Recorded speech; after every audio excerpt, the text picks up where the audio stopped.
जी, आगे हैं बच्चे काफ़ी। तो नेक्स्ट टॉपिक स्टार्ट करें या आप लोगों ने कल के लेक्चर से कुछ पूछना है? पूछ लें ताकि फिर आप लोगों का टॉपिक ख़त्म हो जाए वो वाला, और हम जो है ना वो अपना अगला टॉपिक शुरू कर सकें। हाँ जी, हैव यू एनी क्वेश्चन? बेटे फिज़िक्स की बातें फ़िलहाल ना करें। अब मेरा लेक्चर शुरू हो गया, आपको मेरे रूल्स का पता है, तो रूल्स को फॉलो करें जल्दी से। हाँ जी बच्चों, एक क्वेश्चन है जी बेटे, पूछें, जल्दी पूछें ताकि हम जो है ना वो लेक्चर स्टार्ट करें। अगर कोई क्वेश्चन है तो पूछ लें जल्दी से। जिन बच्चों ने सलाम किया है इन तमाम को वालेकुम अस्सलाम फिर से अगेन। हाँ जी, क्वेश्चन अगर कल के लेक्चर से किसी ने पूछना है तो पूछ लें, नहीं तो फिर हम अपना लेक्चर स्टार्ट करने जा रहे हैं। और आज तो आप लोगों को पता है कि आपकी डेट भी अनाउंस हो गई है टेस्ट की, तो अब जो है ना अपनी तैयारी को और भी ज़्यादा बढ़ाएं ताकि आपको एंड पे मसला प्रॉब्लम पेश ना आए। ठीक है, क्या डेट है बेटे? 18 अक्टूबर मेरे ख्याल से आई है डेट। चलें अब इस डेट को छोड़ दें, हम अपना लेक्चर स्टार्ट करते हैं। चलें बच्चों, नो इररेलेवेंट क्वेश्चन। अब हमने आज पढ़ना है अपना नेक्स्ट टॉपिक, जीन लिंकेज। बच्चों इसके नाम से आपको पता चल रहा है कि जीन्स आपस में लिंक होती हैं। ठीक है जी बेटे, पंजाब की रजिस्ट्रेशन अगले महीने होगी। अब किसी ने कोई सवाल नहीं पूछना है बेटे, खामोश हो जाए। ठीक है, एक बात समझ लें कि हमारी बॉडी में जो जीन्स होती है ना वो हज़ारों हैं। यू नो और डोंट नो? क्यों बच्चों, सबको पता है? यस और नो? हमारी बॉडी में हज़ारों जीन्स हैं। ठीक है सर, क्या आर एच प्लस वाला एक मरतबा आर एच नेगेटिव को ब्लड नहीं दे सकता बेटे? प्लस वाला माइनस को नहीं दे सकता। जब कह दिया कल भी तो मान लेते हैं फ़ौरन। चलें, हज़ारों जीन्स हैं, लेकिन क्रोमोसोम जो है ना हमारे ओरिजिनल क्रोमोसोम जो नंबर्स के लिहाज से हैं वो 23 हैं। 46 इसलिए होते हैं क्योंकि उन्हीं जैसे 23 हमें दूसरे पेरेंट्स से मिले होते हैं। 23 अम्मी से और 23 फादर से, सेम वही, इसीलिए उनको होमोलॉगस कहते हैं। अब हज़ारों जीन्स 23 क्रोमोसोम में कैसे आएंगी? क्वेश्चन समझ आ गया बच्चों? हज़ारों जीन्स 23 क्रोमोसोम्स में कैसे फिट आएंगी? इसका मतलब आम ये बनेगा कि एक क्रोमोसोम पे कई जीन्स होंगी। ठीक है, यस, नेगेटिव पॉजिटिव को दे सकता है। हाँ जी बच्चों, एक क्रोमोसोम पे फिर क्या लगता है आपको कितनी जीन्स होनी चाहिए? हज़ारों जीन्स को आपने करना है, फिट करना है 23 क्रोमोसोम्स के ऊपर, तो क्या एक जीन एक क्रोमोसोम पर आएगी? कैसे फिट होंगी बच्चों? तो कॉमन सेंस की बात है कि एक क्रोमोसोम पर काफ़ी ज़्यादा जीन्स होंगी, और जितनी भी क्रोमोसोम पर जीन्स होंगी ना, जितनी भी क्रोमोसोम पे जीन्स होंगी, इधर इधर इधर इधर इधर इधर इधर, ये सब डिफरेंट लोसाएं हैं एक ही क्रोमोसोम पे। ये सारी आपस में बच्चों लिंक्ड हैं। All genes on one chromosomes are linked, और वो जो लिंक्ड हो जाती हैं उनसे बच्चों एक लिंकेज ग्रुप पैदा होता है। इस फिनोमिना को जीन लिंकेज कहते हैं। Is it clear? One chromosome will carry many gene. Human के अंदर एग्जाम्पल लेते हैं, ह्यूमन के अंदर बच्चों 23 लिंकेज ग्रुप्स हैं, क्योंकि ओरिजिनल हमारे क्रोमोसोम 23 ही हैं। एक का मतलब है 24 नहीं बेटे, 23 ही होते हैं। एक्स और वाई का फर्क है। 23 लिंकेज ग्रुप्स हैं बेटे ह्यूमन के अंदर। ओके हो गया? अगर क्रोमोसोम नंबर 1 है तो 1 फादर का भी है, 1 मदर का भी है। Same type of genes 1 of father पे और 1 ऑफ मदर पे मौजूद है। तो पेयर्स को गोली मारे, एक लिंकेज ग्रुप एक क्रोमोसोम काउंट होगा। Sir my question above. जी बेटे, कहां पे आपका question? Mutation originates during meiosis while mutation originates during mitosis. ठीक है, जो म्यूटेशन बच्चों मियोसिस में आती है ना वो हमेशा जर्मिनल सेल्स में आएगी। ठीक है, जो मियोसिस से आएगी ना वो जर्मिनल सेल्स में आएगी और जो माइटोसिस से आएगी वो सोमैटिक सेल्स में आएगी। So answer is A. Yes you are ठीक। तो टेस्ट क्रॉस वाले करवाने हैं बेटे। 23 लिंकेज ग्रुप में से एग्जांपल नंबर 1 है क्रोमोसोम एक्स क्रोमोसोम। ये एक क्रोमोसोम है पूरा। अगर कोई फीमेल है तो उसमें 2 एक्स क्रोमोसोम होंगे, लेकिन एक्स क्रोमोसोम के ऊपर पाई जाने वाली सारी जीन्स में से कुछ जीन्स के मैं नाम लिख रहा हूं। एक्स क्रोमोसोम पे बच्चों कलर ब्लाइंडनेस की जीन है, कलर ब्लाइंडनेस की जीन है, और एक्स क्रोमोसोम पर ही हीमोफीलिया की जीन है, एक्स क्रोमोसोम पर ही गाउट की जीन है। अगर इसके अलावा आपने एक्स क्रोमोसोम की जीन्स देखनी है ना, तो आज आप कौन से पेज पे जाके देख सकते हैं बेटे? पेज नंबर 210, 210 पे जाके देखें और कौन कौन सी जीन्स एक्स क्रोमोसोम पर प्रेजेंट है। आपको पता चल जाएगा कि बहुत सारी जीन्स एक्स क्रोमोसोम पर मौजूद होती हैं। इसी तरह क्रोमोसोम नंबर 11 एक और लिंकेज ग्रुप है, क्रोमोसोम नंबर 11। ये ऑटोसोमल क्रोमोसोम है, क्रोमोसोम नंबर 11 पे जो जीन्स मौजूद है उनमें से कुछ जीन्स के मैं नाम लिख रहा हूं। Sickle cell anaemia, sickle cell anaemia की जीन क्रोमोसोम नंबर 11 पे है। ल्यूकीमिया की भी क्रोमोसोम नंबर 11 पे है, और एल्बिनिज्म की जीन भी क्रोमोसोम नंबर 11 पे है। ठीक है, इज इट क्लियर? तो जीन्स बच्चों आपस में लिंक्ड है। ये अगर एक जीन है तो ये दूसरी जीन है, ये तीसरी है, ये तीनों बच्चों आपस में लिंक्ड है। बल्कि जितनी भी जीन्स इस क्रोमोसोम पे पड़ी हुई हैं वो सब आपस में लिंक्ड है। इज इट क्लियर बच्चों कि एक क्रोमोसोम पे जितनी भी जीन्स हैं वो सारी एक ब्लॉक बनेगा, एक ब्लॉक बनेगा। आपकी बुक में एन ब्लॉक का लफ्ज लिखा हुआ है, सारी जीन्स एन ब्लॉक यानी इकट्ठी मौजूद है, इकट्ठी मौजूद है। ठीक है, एन ब्लॉक। गाउट बेटे, गाउट एक बीमारी का नाम है। ठीक है, अर्थराइटिस की टाइप है, अर्थराइटिस की टाइप है। बाकी 210 पे देख लिया? किस किसने देख लिया बच्चों हाथ खड़ा करें। किस किसने देख लिया?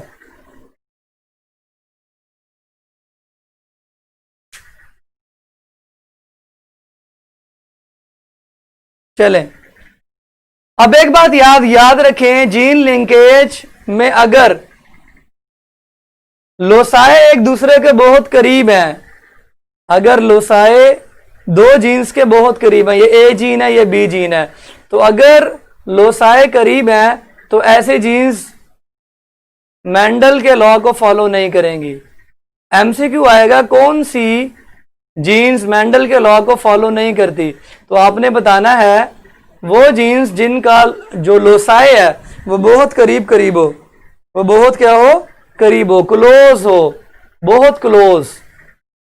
क्लोज लोसाए जिन जीन्स का होगा वो जीन्स मेंडल के लॉ को फॉलो नहीं करेंगी। ये एमसीक्यू आ जाएगा। ठीक है, क्योंकि मेंडल का लॉ कहता है रैंडम असोर्ट होगा। असोर्ट कैसे होगा बच्चों? रैंडम तो नहीं होगा, ये तो लिंक्ड है, ये इकट्ठी असोर्ट होंगी, जहां पर भी जाएंगी ये इकट्ठी असोर्ट होंगी। ये पूरा क्रोमोसोम इकट्ठा असोर्ट होगा, जहां ये क्रोमोसोम जाएगा वहीं ये जीन्स भी जाएंगी इकट्ठी। कोई बात नहीं बेटे, आपकी बुक में नहीं है तो। मसलन अगर ये एक क्रोमोसोम है, ये दूसरा क्रोमोसोम है, ये पेयर है, ये पेयर अलग होने लगा है, ये इस पोल पे जाएगा और ये इस पोल पे। मुझे बताओ बच्चों, कॉमन सेंस की बात है कि नहीं? इस क्रोमोसोम पे जितनी भी जीन्स हैं वो इधर आ जाएंगी। क्या ये रैंडम असॉर्टमेंट हो रही है? सो जीन्स की रैंडम असॉर्टमेंट नहीं हो पा रही। ठीक है, पूरे क्रोमोसोम की रैंडम असॉर्टमेंट होगी, लेकिन मेंडल ने कहा था कि जीन की रैंडम असॉर्टमेंट होती है। बात समझ आ गई? यानी इस क्रोमोसोम पे जितनी भी जीन्स हैं वो सारी इधर आ जाएंगी और इस क्रोमोसोम पे जितनी भी जीन्स हैं वो सारी इधर आ जाएंगी। एक एक क्रोमोसोम की अलग अलग जीन रैंडमली असॉर्ट नहीं हो रही, पूरा क्रोमोसोम जिधर जाएगा इसके ऊपर जो जो जीन है वो भी वहीं जाएगी। इज इट क्लियर बच्चों? Is it clear? उसके अलावा जो जीन लिंकेज है ये रिकम्बिनेशन की चांसेस को मिनिमाइज कर देता है. It also minimise chances of recombination, chances of recombination, नए कॉम्बिनेशन बनने के चांस को मिनिमाइज कर रहा है. क्या मतलब? मतलब ये कि जीन्स अपनी जगह से हिल ही नहीं रही, अपनी जगह से हिलेगी तो ये जीन्स रिकम्बिनेंट होगी वरना नहीं होगी. अब क्वेश्चन ये है कि अगर ये जीन्स हमेशा आपस में लिंक्ड ही रहे तो वेरिएशंस कैसे पैदा होंगी? नेक्स्ट क्वेश्चन ये पैदा होता है कि अगर चांसेस मिनिमाइज कर दी हैं तो वेरिएशंस कैसे पैदा होंगे? रिकम्बिनेशन से तो वेरिएशंस आती हैं. देन हाउ वेरिएशंस अकर, कैसे आएंगी? तो बच्चों वेरिएशन लाने के लिए फिर स्पेशल क्रॉसिंग ओवर करनी पड़ेगी. क्या होती है बच्चों क्रॉसिंग ओवर?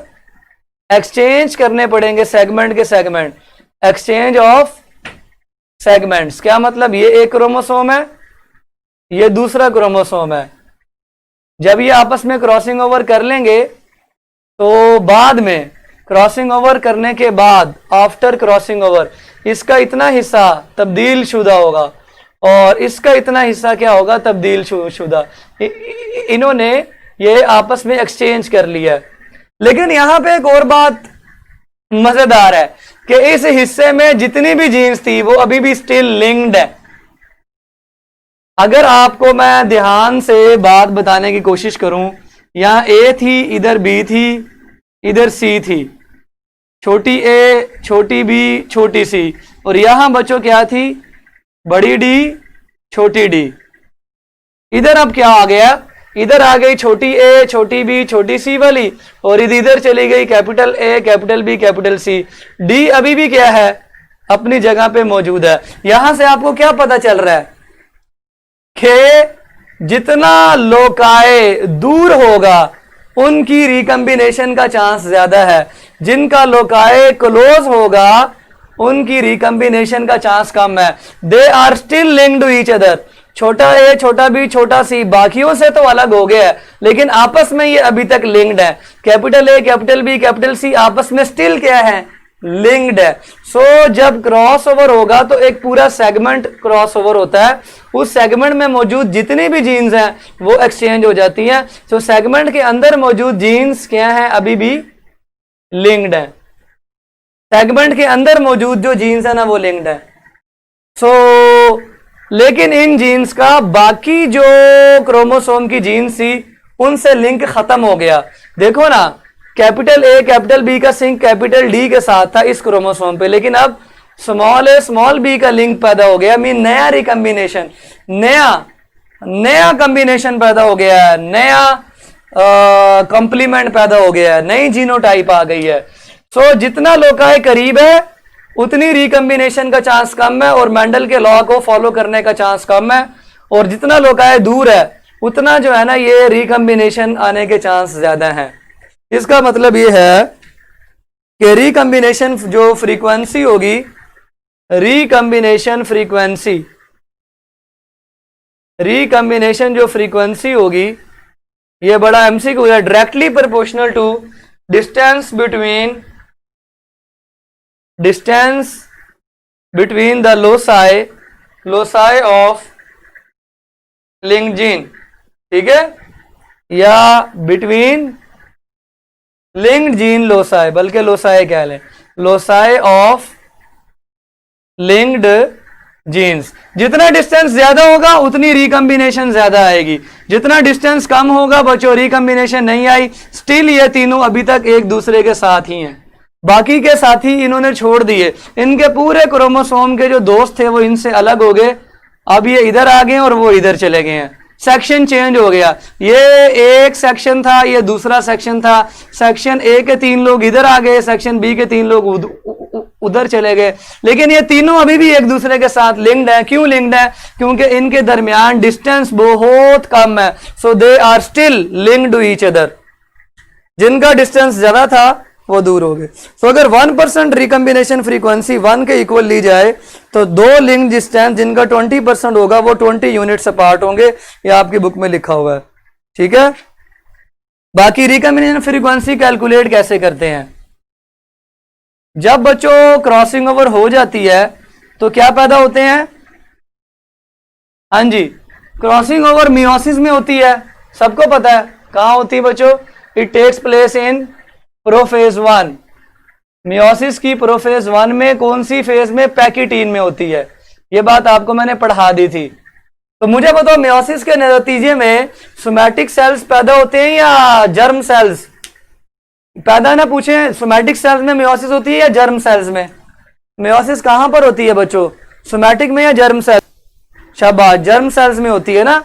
तो जर्म सेल्स के नतीजे में स्पर्म पैदा होंगे या एग्स पैदा होंगे?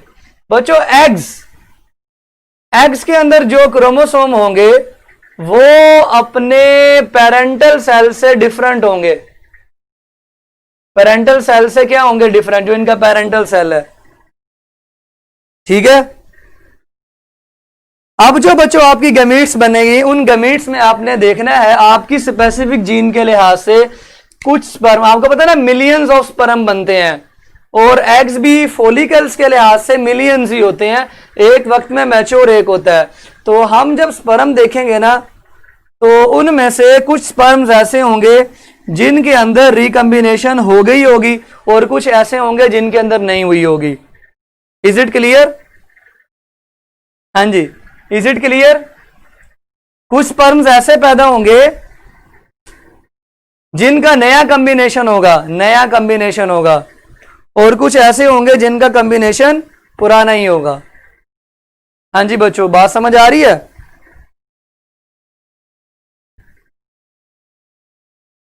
तो उनके नतीजे में जो जायगोट बनेंगे, जो नए बच्चे पैदा होंगे, उनमें से भी कुछ लोग पेरेंट्स जैसे होंगे और कुछ लोग पेरेंट्स से मुख्तलिफ होंगे। मिसाल के तौर पर अगर ये आपस में क्रॉस करते हैं तो बताओ गमीट ये पैदा होगी, ये गमीट है, ठीक है। और इनका पुनेट स्केल ड्रॉ करें, आर आर आर छोटा आर छोटा आर स्मॉल आर। क्या बच्चों मैंने सही ड्रॉ किया है? यस और नो? अब मुझे बताओ इनमें से कितने बच्चों का जीनोटाइप अपने पेरेंट्स जैसा है? ये इसके पेरेंट्स हैं, ये फादर है और ये मदर है, ये चिल्ड्रन है चारों। इनमें से कितनों का जीनोटाइप फादर से मैच कर रहा है और मदर से मैच कर रहा है, कितनों का मैच नहीं कर रहा? बताओ जरा, शाबाश। इसका मैच कर रहा है, ना मदर से ना फादर से, सो ये रिकम्बिनेंट है, बल्कि इसको टिक लगाना चाहिए, इट इज रिकम्बिनेंट। ये फादर मदर से मैच कर रहा है, ये रिकम्बिनेंट नहीं है। ये मैच कर रहा है, ये रिकम्बिनेंट नहीं है। और ये भी रिकम्बिनेंट है। सो 50% रिकम्बिनेंट पैदा हुए हैं और 50% का जीनोटाइप बिल्कुल अपने पेरेंट्स जैसा है। 50% का बिल्कुल अपने पेरेंट्स जैसा है।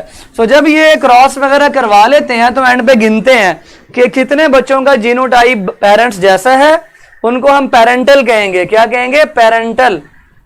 और कितनों का नया आया है, वो रिकम्बिनेंट टाइप्स होंगी।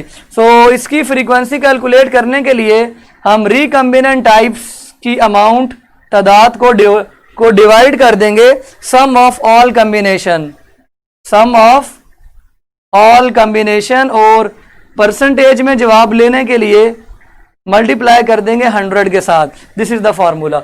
ऑल कॉम्बिनेशन में पेरेंटल और रिकम्बिनेंट दोनों है। मसलन अभी जो आया था, 2 थे रिकम्बिनेंट और 2 जमा 2 टोटल थे, यानी 2 रिकम्बिनेंट और 2 पेरेंटल मल्टीप्लाई बाय 100। क्या आंसर होगा? 2/4 मल्टीप्लाई बाय 100। क्या आंसर आएगा बच्चों? 0.5 मल्टीप्लाई बाय 100, 50%। ठीक है बच्चों, 50%, यानी 50% रिकम्बिनेशन फ्रीक्वेंसी है इस केस में जो मैंने आपको करवाई। ठीक है, इज इट क्लियर बच्चों? 100% क्लियर हो गया होगा अब तो, हैं? ये क्रॉसिंग ओवर जीन लिंकेज तोड़ने का, अलग करने का जरिया है, लेकिन ये किसको अलग कर सकता है? जिनका लोसाए जिनका डिस्टेंस बिटवीन जीन्स ज्यादा हो। सो जीन्स कह रही थी हम तो आपस में लिंक्ड ही रहेंगी। जिस तरह एक क्लास में बच्चे बैठे होते हैं ना 50, सारे एक दूसरे के साथ गप्पे मार रहे हैं, बाज ही नहीं आ रहे, तो टीचर क्या करता है उनमें से 3 को अलग कर देता, चलो भाई तुम यहां से उठो, तुम्हारी मैं सीट चेंज कर रहा हूं, चलो भाग जाओ वहां पे, चलो भाग जाओ वहां पे, ठीक है। सो क्रॉसिंग ओवर एक वाहद जरिया है लिंकेज को तोड़ने का, लिंकेज को खत्म करने का और वेरिएशंस पैदा करवाने का, शफलिंग पैदा करवाने का, रिकम्बिनेशन पैदा करवाने का, और इसके नतीजे में इवन सगे बहन भाई भी एक दूसरे जैसे नहीं होते। क्लियर हो गया ना बच्चों?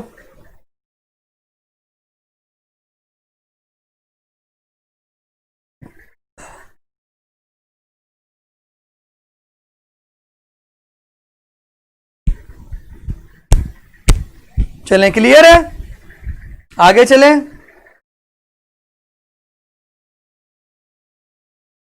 बुक में जो एग्जांपल दी गई है वो ये है, कैपिटल ए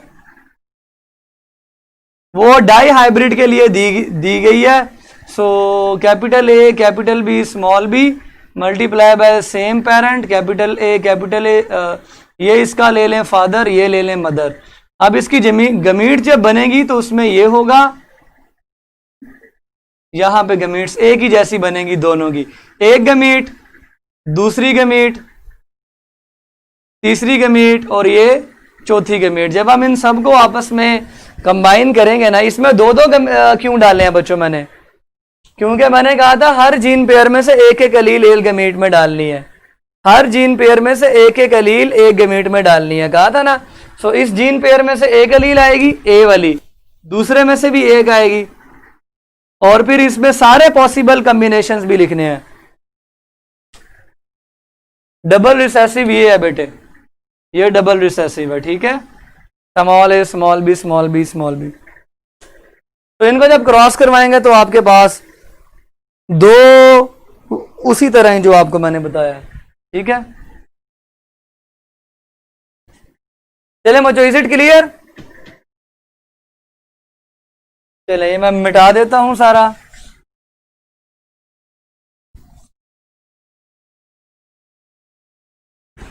अब हमारा क्या रह गया? Monohybrid cross and dihybrid cross plus test cross, ठीक है। यही रह गया ना, चेक कर लेते हैं।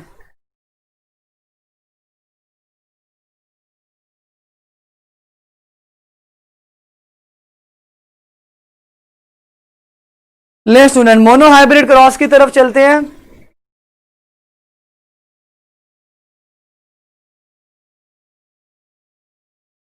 Mono hybrid cross,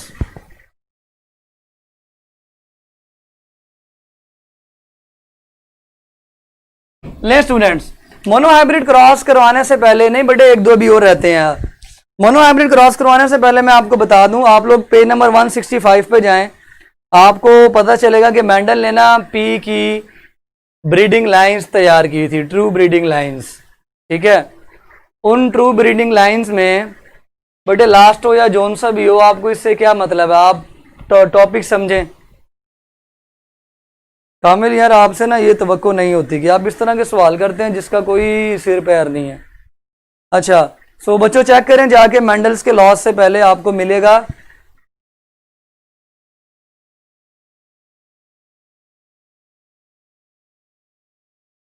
not clear, please book वाली भी समझा दें। बेटे आप बुक वाली खुद करें, ये आपकी असाइनमेंट है, सिर्फ आपकी, ठीक है।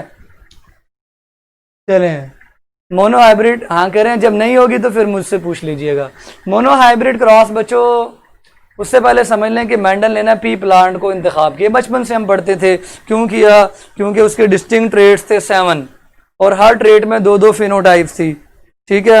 और उसने इस तरह हर ट्रेट के लिए 2-2 लाइंस तैयार की, तो टोटल उसने 14 लाइंस, 14 फसलें तैयार की 7 करैक्टर्स के लिए। मीन हर करैक्टर की 2 लाइंस, एक उसके डोमिनेंट फिनोटाइप के लिए और उसने दूसरी रिसेसिव फिनोटाइप के लिए तैयार की। अब बच्चों मोनो हाइब्रिड क्रॉस क्या होगा?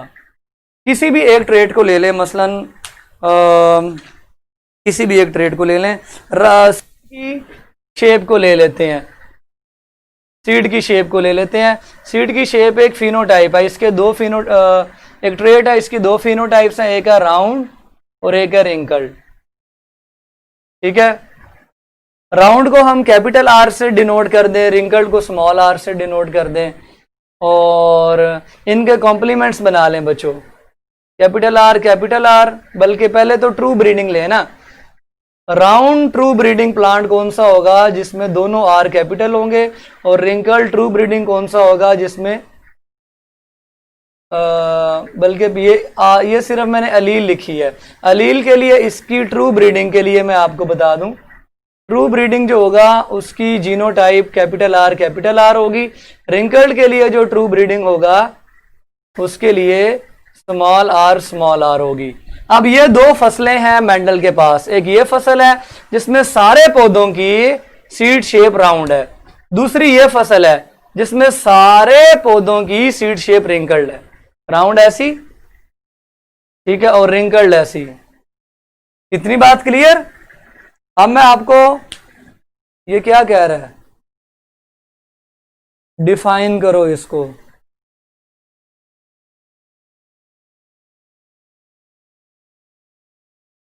बेटे पढ़ाने तो दें, आप मुझे ऑर्डर कर रहे हैं, ये गलत है बेटे आपका। ये across in which only one trait is considered. हम पहले बात समझ लें फिर आपको डिफाइन भी कर देते हैं। अच्छा जी, पहले इतनी बात क्लियर हो गई कि इसके बाद दो फसलें हैं। एक फसल ऐसी है जिसमें सारे पौधों का सीड की जो शेप है वो राउंड है, और दूसरी ऐसी फसल है जिसमें सारे पौधों की सीड शेप रिंकल्ड है। Is it clear. अब इसने इनका क्रॉस फर्टिलाइजेशन करवाई, कैपिटल आर का क्रॉस स्मॉल आर के साथ करवा दिया। ये P1 जनरेशन है, ठीक है, P1 मल्टीप्लाई बाय P1। अब जो क्रॉस करवाएंगे ना स्टूडेंट्स, एक मेल ले रहे हैं और एक फीमेल ले रहे हैं, ठीक है।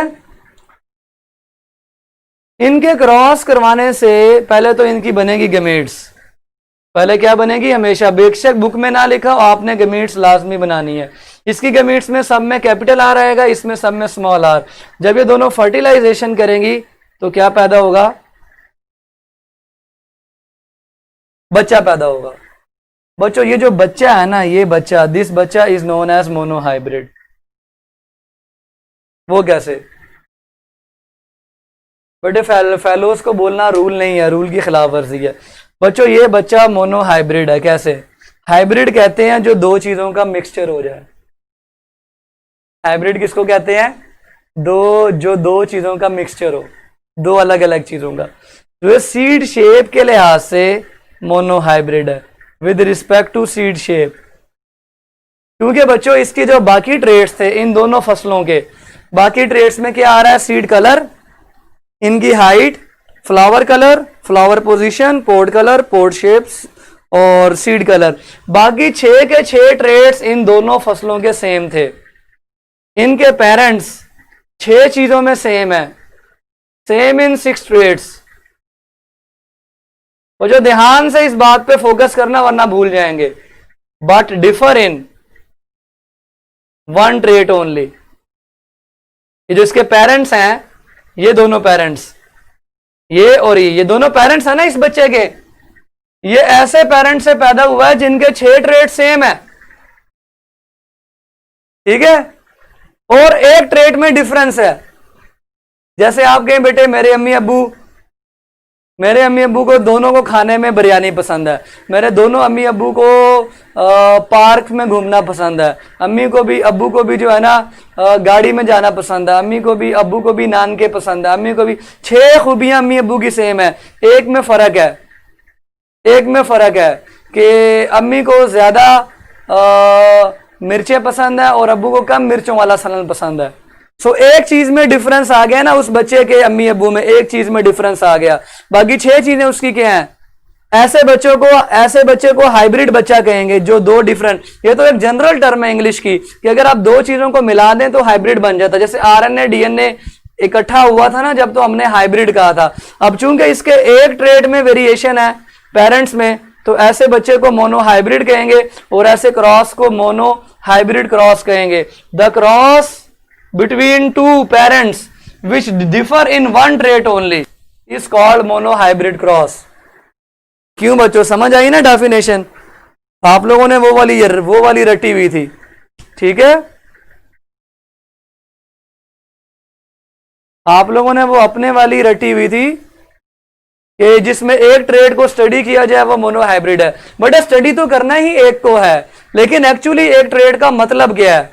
मतलब समझ आया कि अम्मी और अब्बू में 6 ट्रेड्स, ये इसकी अम्मी भी मटर है, इसका अब्बू भी मटर है, दोनों मटरों में 6 चीजें डिफरेंट हैं, ठीक है?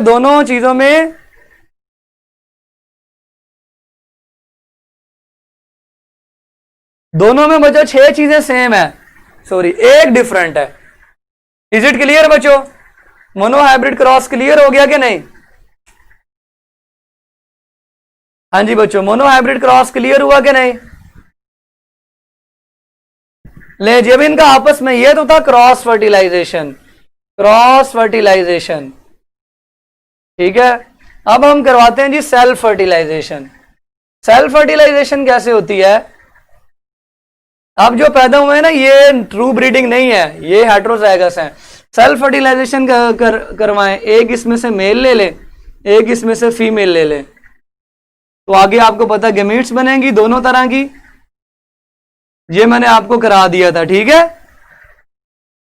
ये मैंने आपको करा दिया था कि फिनोटिपिक रेशो क्या होगी, जीनोटिपिक रेशो क्या होगी। नहीं बेटा, रिपीट करने का टाइम नहीं है, आप शाम को दोबारा लेक्चर सुन लीजिएगा, हम पहले ही बहुत पीछे हैं, हमारा 30 को सेशन खत्म हो जाएगा। मैंने 3-4 मरतबा ये बात रिपीट की है, आप फोकस नहीं करते। हाँ जी, जीनोटिपिक रेशो और फिनोटिपिक रेशो मैंने बता दी थी। जब ये पैदा होंगे इनके बच्चे तो क्या होगा, आर आर आर आर और ये, ठीक है? ये 1 2 और 1, ये जीनोटिपिक रेशो है। ये तीनों राउंड है और ये बच्चों रिंकल्ड है। लें जी, अब मेंडल ने क्या इंटरप्रेट किया इस सारे उसमें? बेटे बुक में लिखी है डेफिनेशन, आप लोगों के पास बुक्स नहीं है? The trait between two individual which differ in 1 character only. लें जी, आगे चलते हैं। अब बच्चों क्वेश्चन ये पैदा होता है कि हमें कैसे पता चलेगा कि कौन सा जो पौधा पैदा हुआ है उसकी जीनोटाइप कौन सी है? पुराने जमाने में तो जीनोटाइप पता करना भी बड़ा मुश्किल हुआ करता था। राउंड के अंदर मसला आ रहा है, राउंड के अंदर मसला ये आ रहा है कि ये वाला कॉम्बिनेशन भी राउंड है, ये वाला कॉम्बिनेशन भी राउंड है। हाउ कैन वी इमेजिन कि इनमें से कौन सा होमोजाइगस राउंड है और कौन सा हेट्रोजाइगस राउंड है? ठीक है बच्चों, क्वेश्चन समझ आया? देखो, राउंड 2 तरह के हैं, राउंड फिनोटाइप 2 तरह की है। होमोजाइगस ये भी राउंड है। अब जब आपने पौधों को क्रॉस करवा लिया, आपके पास 1000 पौधे आ गए, आपने गिन लिया, आपने क्या कर लिया, गिन लिया।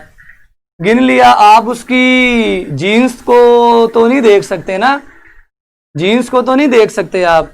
पुराने जमाने में तो जीन्स नजर ही नहीं आती थी, कैपिटल आर और ये कैपिटल आर के साथ स्मॉल आर, आपको तो इनका पता ही नहीं था। मेंडल की बात हो रही है, मेंडल को बच्चों जीन्स का नहीं पता था। मेंडल ने तो इनको एलिमेंटन करार दिया था, एलिमेंटन करार दिया था। उसने कहा जो कि लॉ ऑफ सेग्रीगेशन की डेफिनेशन बना बच्चों, उसने कहा कि जो मैंने आपको उस दिन मोनोहाइब्रिड क्रॉस समझाते हुए F1 फर्टिलाइजेशन, F1 जनरेशन समझाने के लिए बताई थी कि जब भी बच्चों मियोसिस होती है, एलील्स जो है ना ये ऑफ अ जीन पेयर वो सेपरेट होती हैं, जीन पेयर सेपरेट। उसने पहले बच्चों इनको एलिमेंटन का नाम दिया था, एलिमेंटन। उसने कहा एलिमेंटन पेयर की फॉर्म में होता है, और जब ये क्या नाम है डिवाइड करने वाले होते हैं तो ये एलिमेंटन नाम के जो बंदे हैं ना, ये पेयर की फॉर्म में होते हैं, ये अलग हो जाते हैं। ठीक है, पर्टिकुलेट हेरिडिटी फैक्टर्स होते हैं और ये हमेशा पेयर की फॉर्म में होते हैं जो बच्चों को मिलते हैं, एलिमेंटन कहा, और इनको बाद में एलील्स कहा गया। तो ये सेपरेट हो जाती हैं, सेपरेट मीन सेग्रीगेट, और जब दोबारा ज़ायगोट बनता है तो ये रीयूनाइट हो जाती हैं, रीयूनाइट व्हेन फर्टिलाइज अकर, जब फर्टिलाइजेशन होती है ज़ायगोट बनता है तो ये रीयूनाइट मीन दोबारा वो पेयर मिल जाता है। बाद में कहा जी ये एलिमेंटन नहीं तो एक्चुअली जीन्स हैं, और एलिमेंटन पेयर की फॉर्म में तो है लेकिन अब उनको हम एलील्स का नाम देंगे, ठीक है जी। जोहानसन ने उसको नाम दिया था एलिमेंटन, एलिमेंट्स नहीं बेटे, एलिमेंटन्स का नाम दिया था। उसने कहा कि फर्टिलाइजेशन के बाद दोबारा वो रीयूनाइट हो जाएंगे। ये लॉ ऑफ सेग्रीगेशन की शॉर्ट फॉर्म मैंने बता दी कि दो एलील्स सेपरेट हो जाएंगी और उसके बाद ऐसे सेपरेट होंगी कि एक गमीट में एक एलील जाएगी पेयर में से, और रीयूनाइट कब होंगी, जब दोबारा फर्टिलाइजेशन होगी और ज़ायगोट बन जाएगा। यानी पहले 2n से 1n होगा, 2n से 1n, और उसके बाद 1n प्लस 1n मिलकर दोबारा से 2n हो जाएगा। ये मैंने आपको एक आसान सा फ्लो चार्ट जो है ना वो समझा दिया। अब क्वेश्चन ये है कि जब इसने ये सारे एक्सपेरिमेंट किए, ये तो पौधा देख के बताता था कि ये पौधा कैसा है। उसने पौधे के मटर खोले, चेक किए, अंदर राउंड बीज है, मटर के राउंड है, राउंड सीड्स हैं। दूसरे प्लांट्स के रिंकल्ड हैं, रिंकल्ड का तो क्लियरली पता चल रहा है कि उसके दोनों एलिमेंटन्स रिसेसिव है, दोनों एलिमेंटन रिसेसिव है, लेकिन राउंड का नहीं पता चल रहा। राउंड जो चूंकि ये डोमिनेंट है तो ये होमोजाइगस कंडीशन में भी राउंड आ रहा है और हेट्रोजाइगस कंडीशन में भी राउंड आ रहा है। अब एक पौधे को देख के बता सकते हैं आप में से कोई है जो पौधे को देख के बताए, देख के राउंड बीज देखे और ये बता दे कि ये एक्चुअली अंदर से इसका जीनोटाइप क्या है? नहीं ना बताया जा सकता। तो उसके लिए बच्चों टेस्ट क्रॉस करना पड़ता है। अगर आप किसी की जीनोटाइप फाइंड आउट करना चाहते हैं, find out genotype of that individual, ठीक है, फाइंड आउट जीनोटाइप। आप जीनोटाइप फाइंड आउट करने के लिए टेस्ट क्रॉस करते हैं और हमेशा उसकी करनी है जीनोटाइप ऑफ इंडिविजुअल जिसकी फिनोटाइप शोइंग डोमिनेंट फिनोटाइप। बच्चों सारे लोग ये मैसेज में लिख दें कि टेस्ट क्रॉस उसका होगा जिसकी डोमिनेंट फिनोटाइप है। पूछे क्यों? बेटे मेंडल कैसे बताता? उस टाइम तो जीन्स दरियाफ्त भी नहीं हुई थी, जीन्स तो बाद में जोहानसन ने कहा, उसने तो सिर्फ एलिमेंटन कहा था उसको। हाँ जी बच्चों बताओ, test cross is used to find out genotype किसकी? बच्चों मैं किसी और से बात कर रहा था, सो आप प्रॉब्लम ना हो। So test cross is only applicable to dominant. Why बेटे वाई क्यों? क्योंकि रिसेसिव को तो देख के पता चल जाता है कि इसकी जीनोटाइप स्मॉल आर है। रिसेसिव का तो मसला ही कोई नहीं है। रिसेसिव अगर आपने मटर खोले, मटर में आपको रिंकल्ड बीज नजर आए तो आप बगैर सोचे समझे कहेंगे कि भाईजान ये तो स्मॉल आर है। डोमिनेंट में दो केस हो सकते हैं, रिसेसिव में तो केस ही एक है, रिंकल्ड का तो केस ही एक है, इसलिए उसकी चेक करने की जरूरत नहीं है। समझ आ गया बच्चों? सो अगर हम चेक करेंगे तो बच्चों दो केसेस करवाएंगे। हम जिसकी चेक करना चाहते हैं उसका क्रॉस करवा देंगे किसके साथ? ऐसे प्लांट के साथ जो रिसेसिव है। जिसकी चेक करनी है वो स्टार मैं लगा रहा हूं, it should be cross with recessive plant, ठीक है। जिसकी रिसेसिव होगी उसके साथ क्रॉस करवाया जाएगा, जिसकी भी चेक करनी है, और फिर उसका रिजल्ट चेक किया जाएगा। तो केस वन में मैं उसका क्रॉस करवाने जा रहा हूं रिसेसिव के साथ। मसलन मैंने क्रॉस करवाया इसका, अगर तो सारे बच्चे इसके राउंड पैदा होते हैं, डोमिनेंट वाले पैदा होते हैं, सो क्या होगा? इसका मतलब ये इसकी गमीट्स हो गई, ये इसकी गमीट और ये इसकी गमीट। जब दोनों को जब मिलाया तो ये वाले बच्चे पैदा होंगे ऑल राउंड। सारे बच्चे सारे क्या पैदा हुए, ऑल राउंड, 100% राउंड पैदा हुए। अगर सारे के सारे राउंड, सारे के सारे डोमिनेंट फिनोटाइप वाले पैदा हों तो रिजल्ट क्या आएगा, रिजल्ट क्या होगा, रिजल्ट ये होगा कि जिसकी चेक कर रहे थे वो होमोजाइगस है। ठीक है, जिसकी चेक कर रहे थे वो होमोजाइगस है, होमोजाइगस पेरेंट होगा। अगर सारे चाइल्ड, सारे ऑफस्प्रिंग्स राउंड आ जाएं, राउंड मीन डोमिनेंट आ जाएं, डोमिनेंट आ जाएं, तो इसका मतलब कि इनका अब्बू क्या है, होमोजाइगस है। और केस 2 में क्या है, केस 2 में क्या है, हेट्रोजाइगस कैसे पता चलेगा, हेट्रोजाइगस की गमीट्स बनाएं, 2 तरह की होंगी गमीट्स, क्योंकि ये एक जैसी नहीं है, इसमें भी आप 2 बना लें ताकि आप क्रॉस करा सकें। तो पुन्नट स्केयर जब बनेगा तो क्या होगा, R capital R small R small R, R छोटा आर, आर छोटा आर, छोटा आर छोटा आर छोटा आर छोटा आर। अगर 50% डोमिनेंट पैदा हो और 50% रिसेसिव फिनोटाइप वाले पैदा हो, राउंड और रिंकल जो ऑफस्प्रिंग पैदा हुए हैं उनकी रेशो 1:1 है या 50-50% रेशो है, तो इसका मतलब रिजल्ट जो होगा उसकी बेस पे हम कहेंगे कि इनका अब्बू हेट्रोजाइगस था। यानी बच्चों की फिनोटाइप की बेस पे अंदाजा लगाया जाएगा। अगर सारे बच्चों ने डोमिनेंट फिनोटाइप शो की तो अब्बू होमोजाइगस है। अगर बच्चों में से कुछ बच्चों ने डोमिनेंट और कुछ बच्चों ने क्या शो की है, बच्चों रिसेसिव फिनोटाइप शो की है, तो अब्बू हेट्रोजाइगस है। Is it clear? हाँ जी, is it clear? So offsprings पैदा करवाने के लिए क्रॉस हमेशा रिसेसिव के साथ करवाना है, cross with recessive, recessive recessive, cross with recessive. ठीक है, इज इट क्लियर?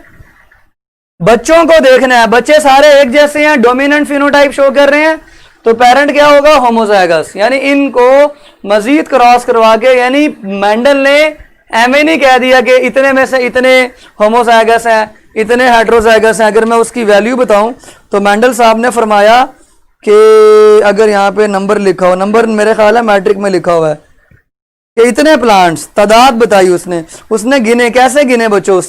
उसने हर प्लांट का चेक किया टेस्ट क्रॉस करवा के, हर डोमिनेंट फिनोटाइप वाले क्या उसने टेस्ट क्रॉस किया, तो उसको पता चला ये एक्चुअली प्लांट कैसा है। उसने कौन सा मर जाना 2 दिन के बाद, वो तो प्लांट वही होगा ना। क्लियर है स्टूडेंट्स? डाई हाइब्रिड रह गया। तो इतना मैंने बोला है, इतना ही आपके कॉन्सेप्ट क्लियर किए हैं। सो क्या मैं आपसे एक्सपेक्ट कर सकता हूं कि आप डाई हाइब्रिड क्रॉस खुद करें, और अगर कोई प्रॉब्लम आए तो मेरे से पूछ लें। बस गमीट्स ध्यान से बनानी है आपने, गमीट्स ध्यान से बनानी है। जी बेटे, मैट्रिक की भी आनी पड़ती है। क्यों बच्चों? डाई हाइब्रिड आपके जिम्मे दे दें। गमीट्स में ध्यान करना है कि हर गमीट में हर जीन पेयर की एक एलील डालनी है। मैंने उसमें गमीट एक एलील वाला नहीं होगा। मैं थोड़ा सा आपको बताऊं, उसमें वाई भी लिया है, उसमें वाई भी जब लेते हैं, यानी R R Y Y multiply by R R छोटा वाई छोटा वाई। सो इसकी गमीट्स बनाने के लिए कैपिटल आर, पेयर में से एक, पेयर में से एक, ये इसकी गमीट है। यहां भी पेयर में से एक, पेयर में से एक। अब ये पूरा एग है और ये पूरा स्पर्म है। सो गमीट सही बनानी है, फर्टिलाइजेशन खुद ब खुद आपको करनी आ जाएगी। कोई बात नहीं बेटा, कंफ्यूजन होगी तो मसला ठीक होगा ना। सो डाई हाइब्रिड मुझे करें जो है ना, मुझे करे कल आपने सबने बताना है कि मंडे को, क्योंकि कल संडे भी है, तो संडे को डाई हाइब्रिड की प्रैक्टिस आपने खुद करनी है। ठीक है बच्चों? Is it clear? नहीं बेटे, आसान है, सिर्फ गमीट्स बनाना मुश्किल है। गमीट्स बन गई तो समझो सारा काम हो गया। ठीक है, डन डन बेटे।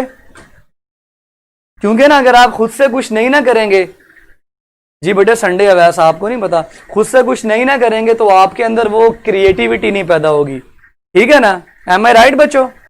जी मंडे को करवाएंगे इसके एमसीक्यूज। ठीक है, मंडे को जो एमसीक्यूज टेस्ट होगा ना वो मैं इसमें से देने की कोशिश करूंगा। चलें बच्चों, ठीक है, फिर मिलते हैं कल। अगर किसी ने कोई एक्स्ट्रा बात पूछनी हो तो मुझसे पूछ लें। ठीक है।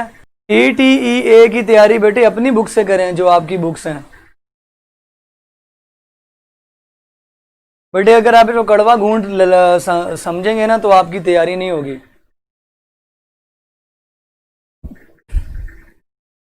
चलें बच्चों, ठीक है, फिर आपको रुखसत करते हैं और आपका आज टेस्ट भी है मेरा ख्याल है। चलें बच्चों, टेस्ट है आप लोगों का, मैं आप लोगों का टेस्ट तैयार जो है ना वो करने लगा। सर टेस्ट का भी था, आप स्टार्ट करना भूल गए थे कल। ओहो, चलो कोई बात नहीं, टेस्ट स्टार्ट होने लगा होने लगा बच्चों, तैयार हो जाएं, मुझे इजाज़त दें बेटे। बाकी डेट्स आप नेट से चेक कर लें, मुझे डेट्स का आइडिया नहीं है, ठीक है। सर मैं पंजाब से हूँ इसलिए पूछ रही हूँ। तो बेटे आप पंजाब का टेस्ट देना, आप ETA क्यों दे रहे हैं? आप पंजाब में ETA क्यों दे रहे हैं? आप पंजाब का MD कैट दें। सिंध का बेटे एंटी टेस्ट की डेट नेट पे आप सर्च कर लें। अब तो आप बड़े हो गए ना, आपको खुद सर्च करना आना चाहिए। किसी भी यूनिवर्सिटी का पता करना, उसका नाम लिख के सर्च कर लें, हर चीज़ वेबसाइट पे मौजूद है। ETA बेटे ये दूसरे सूबे में होता है, आपके लिए नहीं है, आप इसको इग्नोर करें। लें बच्चों, इंशाल्लाह मिलेंगे कल तक के लिए अपना ख्याल, मंडे तक के लिए अपना ख्याल रखें ढेर सारा, और मुझे इजाज़त दें।